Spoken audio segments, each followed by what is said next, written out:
یہ ایک ایسی لڑائی ہے کہ جس کا کوئی اختتام نہیں اگر اس کا آغاز ہو جائے تو پھر جذبات غالب آ جاتے ہیں۔ یہ ویڈیو عراقی پرفیوم ابو الفضل کے تعاون سے پیش کی جا رہی ہے جو کہ پاکستان میں لانچ ہو چکا ہے۔ بہترین خوشبو ہے اور اسے ابو الفضل اس لیے کہا جاتا ہے کیونکہ حرم حضرت عباس میں یہی خوشبو استعمال کی جاتی ہے۔ آرڈر کرنے کے لیے واٹس ایپ نمبر پر بسم اللہ الرحمن الرحیم، السلام علیکم مومنین اکرام، امید ہے آپ سب خیر و عافیت سے ہوں گے۔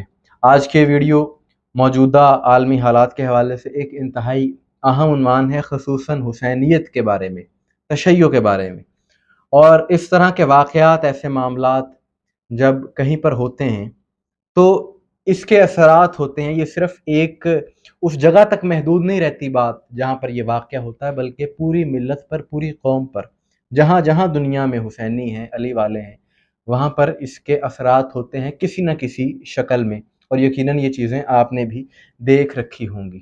اور اس وقت یہ جو دور چل رہا ہے، خاص طور پر اس دور میں تو جتنی بیرونی طاقتیں ہیں ان سب کی نظریں علی والوں کی طرف ہیں، حسینیت کی طرف ہیں، اور وہ کسی نہ کسی طریقے سے ان کو نقصان پہنچانے کے لیے کوئی موقع ہاتھ سے نہیں جانے دیتے، اور خاص طور پر ان کی یہ خواہش اور کوششیں ہیں کہ کسی طریقے سے اندرونی طور پر ان کو کمزور کیا جائے، ان کے آپسی اختلافات کو ہوا دے کر اندرونی طور پر ہی ان کو ایک دوسرے کے ساتھ لڑائی اور انتشار میں مبتلا کر دیا جائے، اور حسینیت کا جو ایک بہترین چہرہ اس وقت ساری دنیا کے سامنے ہے، اس سلسلے کو روکنے کے لیے یہ ساری کوششیں کی جا رہی ہیں۔ کیونکہ موجودہ دور میں تو حسینیت کی یہ بہت بڑی فتح ہے، اور وہ فتح یہ ہے کہ اس وقت ساری دنیا، خواہ کسی کا کسی مذہب سے بھی تعلق ہو، وہ متوجہ ہیں، وہ حسینیوں کی بات کر رہے ہیں، علی والوں کی بات کر رہے ہیں، اہل بیت کی بات کر رہے ہیں، کیونکہ وہ یہ جاننا چاہتے ہیں، کیونکہ علی والوں نے جو مظلوم کے حق میں اور ظالم کے خلاف جو کردار ادا کیا ہے،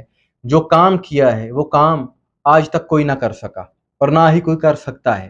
تو اس لیے ساری دنیا، سارا میڈیا اس بارے میں بات کرتا ہے۔ تو اسی چیز کو کم کرنے کے لیے اس طرح کے حربے اپنائے جاتے ہیں کہ جب سامنے سے براہ راست آپ کا مخالف آپ کو نقصان نہ پہنچا سکے تو پھر اندرونی طور پر لوگوں کو ایک دوسرے سے لڑوا کر ایسا کرنے کی کوشش کی جاتی ہے کہ ان کو ناکام کر دیا جائے۔ اور کچھ ناسمجھ لوگ ہوتے ہیں جن کی نیت بری نہیں ہوتی، لیکن وہ اس طرح کی چالوں میں آ جاتے ہیں، اور خاص طور پر ان ایام میں اربعین حسینی نے ساری دنیا میں ہر جگہ پر یہ انعقاد ہوا، امام حسین علیہ السلام کا چہلم منایا گیا، تو اس اربعین نے بھی ساری دنیا کے میڈیا کی توجہ اپنی طرف کھینچ لی۔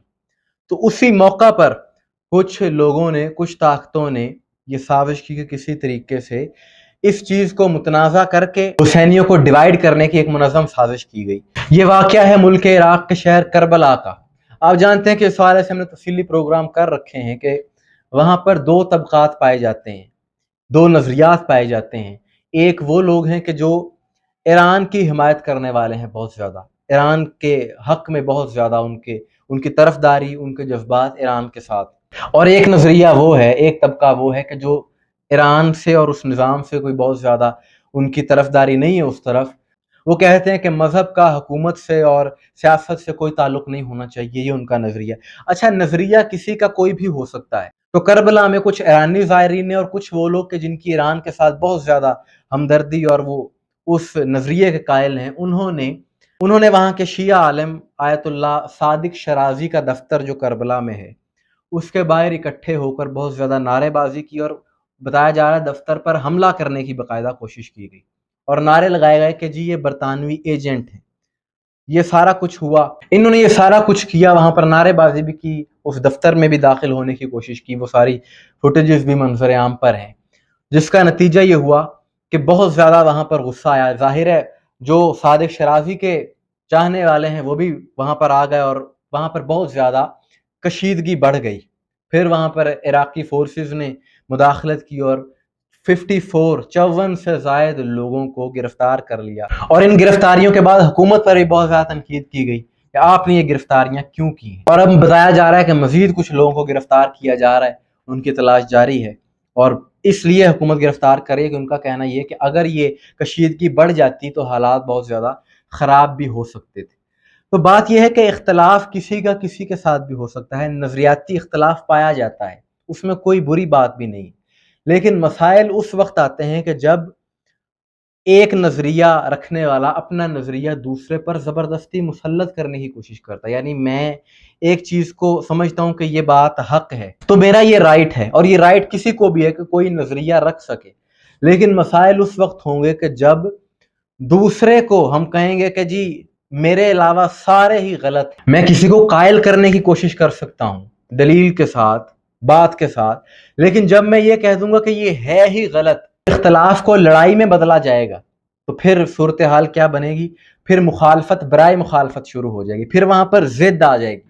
اور جو یہاں پر ہوا، یعنی اختلاف شدت اختیار کر گیا، لڑائی کی صورتحال بنی وہاں پر، اور دونوں گروپس جب ایک دوسرے کے آمنے سامنے آ گئے تو پھر حالات کشیدہ ہوئے، گرفتاریاں ہوئیں. اور یہ سب نہیں ہونا چاہیے تھا، کیونکہ کربلا کا، سرزمین کربلا کا ایک تقدس ہے، ایک مقام ہے، وہ مقام ادب ہے، وہاں پر لڑائی جھگڑے کی وہ جگہ نہیں ہے.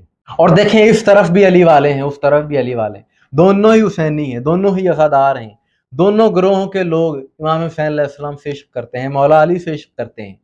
تو پھر ان چھوٹے اختلافات کی بنیاد پر ایک دوسرے پر حملے کرنا، ایک دوسرے کی تکفیر کرنا، یہ کسی صورت دانش مندی نہیں ہے، نہ ہی یہ حسینی سوچ ہے، بلکہ یہ تو تکفیری سوچ ہے، اور حسینیت تو اس کی نفی کرتی ہے. لہٰذا یہ سلسلہ ختم ہونا چاہیے، اور جہاں پر بھی یہ مسائل ہیں، یہ لڑائیاں ہیں، یہ ختم ہونا چاہیے. یہی در حقیقت بیرونی طاقتوں کی سازشیں ہیں کہ وہ اس طرح سے حسینیوں کو لڑوانا چاہتے ہیں. اور یہ ایک ایسی لڑائی ہے کہ جس کا کوئی اختتام نہیں اگر اس کا آغاز ہو جائے تو. پھر جذبات غالب آ جاتے ہیں بہت زیادہ لوگوں پر. اختلاف رکھنا چاہیے، اختلاف رہنا چاہیے، اور اختلاف رہے گا، یہ ختم نہیں ہو سکتا.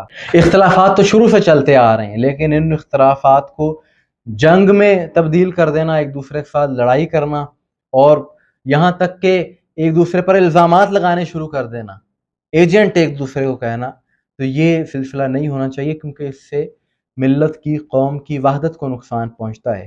اور یہ وقت کی اہم ضرورت ہے، حسینیوں کو یکجا ہونا چاہیے. ویسے تو عالم اسلام کو ایک ہونا چاہیے، عالم اسلام میں وحدت اور اتحاد نہیں پایا جاتا، لیکن حسینیوں کو تو کسی صورت ایک دوسرے سے لڑائی نہیں کرنی چاہیے. اس سے تو یقیناً دشمن فائدہ اٹھائیں گے، اور یہ بھی ایک دشمن کی سازش ہے، بیرونی طاقتوں کی سازش ہے کہ حسینیوں کو آپس میں لڑوا دیا جائے، اور جب یہ ایک دوسرے سے لڑ پڑیں تو پھر اپنے مقاصد حاصل کیے جائیں. اور وہ کیا خوب شعر ہے کہ در حسین پہ ملتے ہیں ہر مزاج کے لوگ، یہ دوستی کا وسیلہ ہے، دشمنی کا نہیں. تو وہاں پر تو کربلا میں تو دوسرے مذاہب کے جو لوگ ہیں ان کو حسینی ویلکم کرتے ہیں اور حسینیت کی طرف بلاتے ہیں. تو پھر آپس میں جو سب حسینی ہیں ان کو تو آپس میں لڑائی زیب ہی نہیں دیتی. مومنین کرام، آپ کی اس حوالے سے کیا رائے ہے؟ کمنٹس میں ضرور بتائیے گا. مجھے دعا میں یاد رکھیے گا. السلام علیکم ورحمۃ اللہ.